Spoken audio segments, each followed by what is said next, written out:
clearly he's plain speaking, as people have described it, but one wonders if it really this is what Rishi Sunak needs when he's trying to gather the troops ahead of a general election.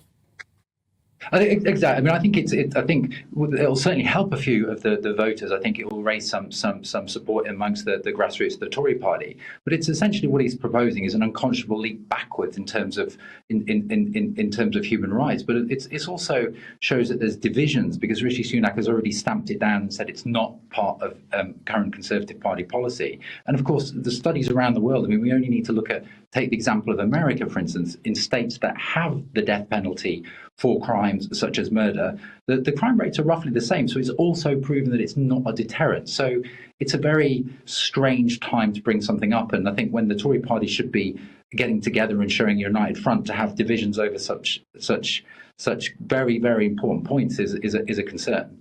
Yes, and of course, people have pointed out that this position is not a cabinet position, it is a party position, however, of some seniority. And of course, the Prime Minister having to take time out then on his visit down to Cornwall to actually, as you say, point out that's not my view, that's not the government's view, and indeed perhaps not the view of the majority of MPs who have voted against this on quite a few occasions in the Commons.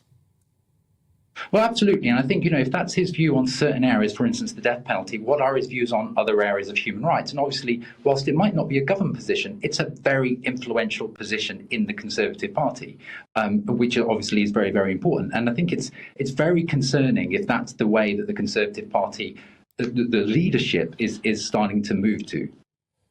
He said in this interview with The Spectator magazine, nobody has ever committed a crime after being executed. You know that, don't you? 100% success rate. But perhaps one reflects on previous miscarriages of justice, the Guildford 4, the Birmingham 6, of course, in terms of the IRA terrorism, where, in fact, they may well have faced the death penalty, and yet they were subsequently proved to have been victims of miscarriages of justice.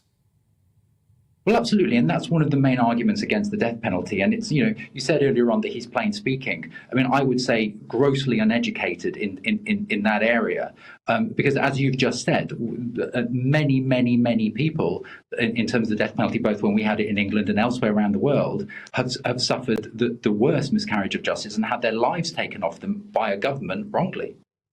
The additional comment that's being quoted, and this is, of course, again, relating to your position as a human rights lawyer, in terms of the migrants, and clearly the government is struggling to try and find an answer to this, where he said they should be returned the same day to where they came from on a Royal Naval frigate or whatever, and sail it to Calais, have a standoff, and they just stop coming. Again, I mean, another absurd comment and an uneducated one, because at the current law, that's just not how things can work until you change that law. It doesn't protect the human rights of the genuine asylum seekers. And at the end of the day, that is not what the Navy is for. So I think, I think we've probably got a lot more nuggets of wisdom, perhaps, and saying that with great sarcasm from this gentleman to come.